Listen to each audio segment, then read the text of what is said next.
Hi,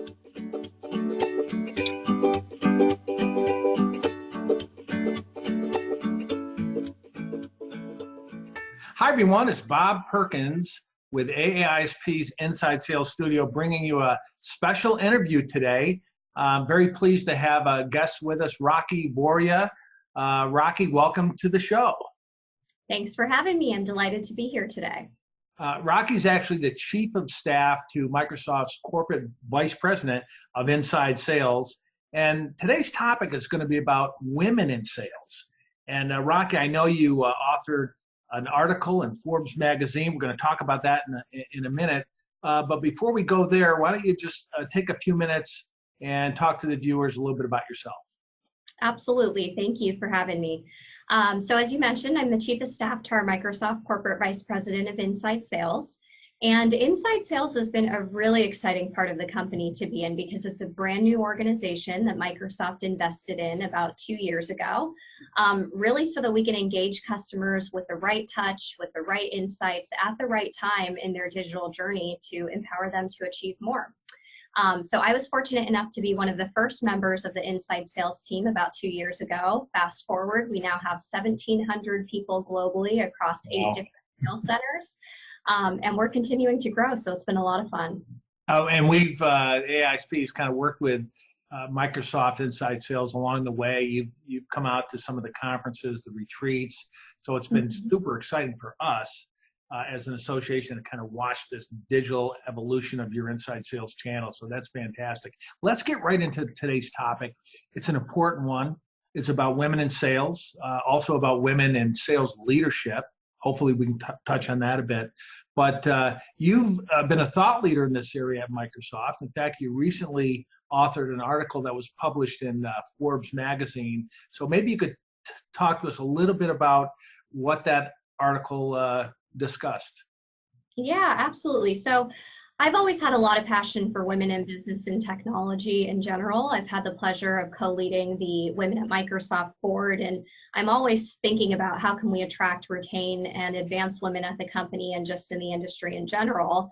But I feel like over the past few years, we've heard a lot about getting more women into STEM, so science, technology, engineering, mathematics, because those areas have historically had low representation of females. And, you know, as we were building the Inside Sales team from 0 to 1,700, diversity was kind of at the forefront of what we were thinking about as well, and gender diversity in particular. And it kind of made me realize that equally as important as getting women into STEM fields is really getting women into sales fields. But for some reason, we don't hear as much about that. And as I was doing research for the article, and wanting to help kind of bring importance to this topic, I was kind of disheartened to see that there isn't even that much research about the topic in general. But I was able to find a relatively recent report that LinkedIn conducted, and what they were showing was that women represent only 39% of the workforce in sales, and that percentage has only increased by around 3% in the past decade. Wow. And then as the seniority rises, the percentages actually decrease. So we see even less women in leadership sales positions. So I think they said that there are only around 21% of vice presidents in sales who are females. So I think the data is showing that there's clearly something going on here. And I think we have a big opportunity to shed some light on this. And so I kind of just wrote the article in hopes that other people would start talking about this more, and that you know, we can get more people to start investing in understanding where are some of the issues and where can we make a difference. Well, you know, first of all, thanks for doing your part. I read the article as soon as it was published, and you know, I thought it was fantastic. You mentioned research. I'm happy to say that one of our researchers, Dr. Joel Laban, who's with the University of Houston, you may have met him in the past. He and Lori Richardson, who, like you, supports the movement of women in sales and advancing their careers in leadership. They're right in the middle right now of joint research, and they're going to publish your research just before the summit. And so hopefully we're going to find out some things we didn't know before. So pretty excited about that. Yeah, in fact, I actually spoke with Lori over the phone yesterday. She was giving me a little bit of a teaser on what the work she is doing with Joel, and I actually quoted him in my article as well. So I'm a huge fan of the work that they're doing, and I'm so excited to see more and more people kind of getting involved and talking more about this topic. Yeah, as we are too. That's great, and leads me to a question. Why do you think the percentage is the way it is? Right? Any idea? I think there are probably a number of reasons why this might be the case. I think, first of all, women just sort of might have a preconceived notion about what it means to be in a sales profession in general. Mm-hmm. I think, unfortunately, sales can have kind of a negative connotation to it. So people still sort of sometimes think of the stereotypical used car salesman, hungry to do whatever it takes to close the deal. Right. And one of the things that I found was when I was researching for the article, there's an author named Dan Pink. He wrote a book called To Sell is Human. And he said that, he asked people basically describe what you think of when you hear the word sales. And the most common words he heard was pushy and annoying and manipulative and dishonest. And I think, that just shows that these are words that no woman or man, for that matter, would necessarily want to be associated with. And so there's clearly still some sort of bias when it comes to sales, regardless of gender. Yeah. And I think some of the other reasons are the job descriptions in general don't help the issue. So one of the things that we've thought a lot about in inside sales is, are we making our job descriptions as inclusive as possible? Because sometimes the hiring process can be inherently biased if you're not really placing an emphasis on this and thinking about it. And so when you look at tech job descriptions in particular, they do have more masculine language, and they have a long list of skills, many of which might not be needed or can be learned on the job. And so I think we need to be really careful, take out things like hunter and aggressive and compete, which are typically associated with sales roles, but it might not be as appealing to women. And we've actually even seen some job descriptions in parts of the industry, they say we're looking for people with competitive sports background. Yeah. And so a woman might look at that and say, oh my gosh, I'm not qualified. And, we've seen a lot of research from Hewlett-Packard, which says that women only apply for roles if they believe that they're 100% qualified for the job, whereas men apply if they think they are even 60% qualified for the job. And so we as women need to, first of all, force ourselves to kind of go and aim for jobs that we might not tick every single box, but companies, on the other hand, need to be more thoughtful of that, knowing that women kind of have this issue with sort of applying for jobs if they don't meet all the qualifications. You bring up some good points, and I personally, I've used the word hunter before, right? We want a sales executive who can be a hunter type to prospect. What about words like what's important in sales? Really good listening skills, right? Yeah. Understanding the and empathizing with the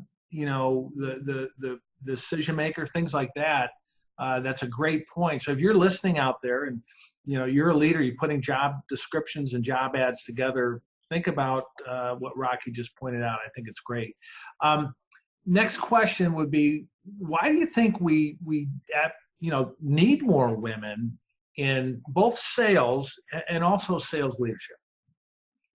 Yeah, well, there's a couple of reasons that I mentioned in the article, which I'll just share here. So the first and foremost, women are actually good at sales. So it's definitely better for the bottom line. There was a company called HubSpot, which reported that women are 5 times more likely to close a deal than men in certain instances. Bob, you also mentioned Professor Joel Laban of the University of Houston. He actually shared with me some research he did with his own Business Sales Excellence Institute. He analyzed just under 1,000 of his students' sales performance across the past 7 years. And he said that women were 62.5% more female top performers than male performers out of all of those people that he studied. And actually the females outperformed the men by 74% almost. So I know that's, just one sample size, but there is some data actually which shows that women have a natural affinity to sales. Number 2, women are actually better for the bottom line. So I think a diversity of thought, perspective, backgrounds, it's proven in studies to be better for your bottom line. We've seen some studies from the University of Illinois which show that companies that have higher gender diversity in general are 15% more likely to have higher profit. We've also seen kind of similar statistics related to companies with the number of females on their boards. We've seen that they have 42% higher return on sales. So a lot of research is being done around just sort of women in sales and sales leadership actually driving the bottom line.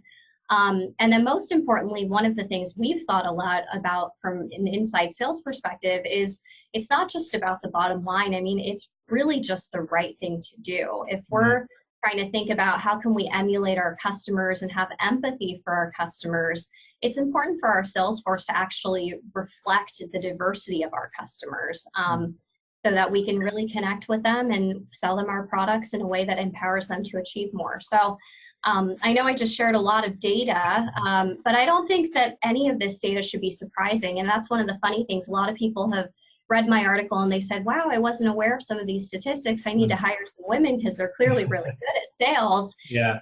My response to them is, you know, I'm surprised because women actually have a lot of characteristics that make them a really natural fit for sales. They're great at building trust, nurturing relationships, listening, and providing recommendations. And it doesn't have anything to do with whether or not they might have been on a competitive sports team growing up.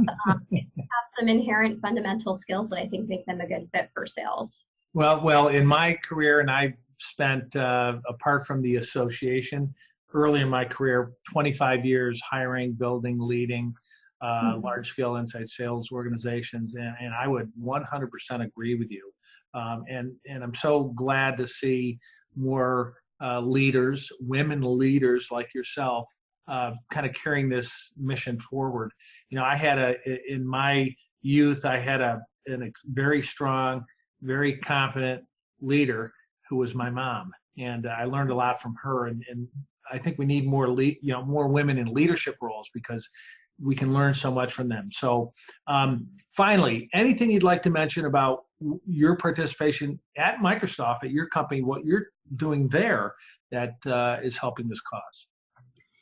Yeah, you know, I mean, so we've had the opportunity to basically build a brand new sales force under 2 years. And so, you know, we kind of have the opportunity to do this right once.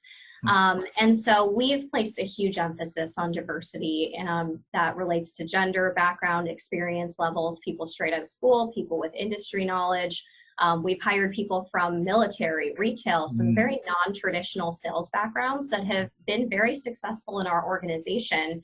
And I think, you know, although we're under pressure to hire quickly, I fortunately work for a leader who has really pushed us to set very thoughtful goals for ourselves and ensure that we're checking in on them along the way. And so the approach for us so far is paying off. We've actually seen in some of our markets, we have more than 50% female. Yeah. So we're really proud of that.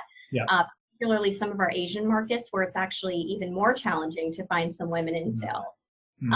We have had challenges, particularly trying to attract women into technical sales roles. So that's where we've really tried to double down on. And we're always looking to, you know, share best practices with other companies. And that's why I love going to all the aa-isp events. It's just such an open forum where people are so willing to just share best practices and things so that we can all be kind of doing the right thing as an industry. And I'm excited about some of the early indications that we've seen within inside sales, but I think we just need to do more and more of this, whether we're small companies, big companies, and really place an emphasis on it so that we can hit some of these goals. It's great. I applaud individuals like yourself, like Lori Richardson, a whole cast of the leaders that we've spent time with. I think we're moving the needle on this, and it's really exciting. Let's set some good, strong goals like you have at Microsoft over the next 3 to 5 years to move the needle even further. In fact, we're going to see you and some of the Microsoft team at the Leadership Summit. I know you're going to be on some panels. I'm sure you'll be touching on this as well. We'll get to hear the fresh research that's happening on women in sales, so it should be a great summit. Rakhi, thanks so much for all you do, but thanks for joining us here on Inside Sales Studio. And until next week or next interview, everyone, good selling. Bye-bye.